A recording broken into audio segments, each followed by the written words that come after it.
Chicken tandoori మా వారు ఎప్పుడూ లేనిది ఏంటో ఈ రోజు మార్నింగే వచ్చి చికెన్ తందూరి చేయవా ఈ రోజు అని అడిగారనమాట. సర్లే అడిగారు కదా ఎప్పుడో ఒకప్పుడు చేయొచ్చు అనుకున్నాను. తీరా చూస్తే వెంటనే సంతకు పోయి సట్టలు లెక్క కొట్టించుకువచ్చి నా చేతిలో పెట్టి ఈ రోజు చెయ్యి అని చెప్పారనమాట.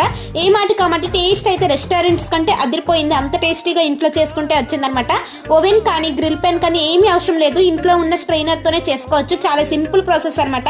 చికెన్ ని బాగా క్లీన్ చేసేసి దానికి ఘాట్లు పెట్టేసుకొని నిమ్మరసము ఉప్పు వేసేసి బాగా కలిపి 10 నిమిషాల పాటు పక్కన పెట్టేసుకోవాలి. ఇప్పుడు చికెన్ మ్యారినేషన్ కోసం కొంచెం కప్పు పెరుగు, అల్లం వెల్లుల్లి పేస్ట్, పసుపు, ఉప్పు, కారం, గరం మసాలా, చికెన్ మసాలా, అలానే కొంచెం కసూరి మేతి నలిపి వేసేసుకోండి. ఫుడ్ కలర్ అయితే ఆప్షనల్. కొంచెం ఆయిల్ కూడా వేసేసుకొని మసాలా అంతా బాగా కలిపి చికెన్ పీసెస్ కి బాగా పట్టించేసి ఫ్రిడ్జ్ లో అయితే 3 గంటలు, బయట అయితే గంట పెట్టేసుకొని తర్వాత కొంచెం ఆయిల్ వేసేసుకొని చికెన్ పీసెస్ ని 10 నిమిషాల పాటు మూత పెట్టుకుని ఉడికించుకొని నిమిషాల పాటు బాగా ఫ్రై అయిన తర్వాత మిగిలిన గ్రేవీని కూడా వేసేసుకొని చికెన్ పీసెస్ ని బాగా ఫ్రై చేసేసుకోవాలి. ఇప్పుడు లో ఫ్లేమ్ లో పెట్టి మూత పెట్టేసుకొని ఉడికించుకుంటే చికెన్ పీసెస్ అయితే బాగా ఫ్రై అయిపోతుంది. లోపల కూడా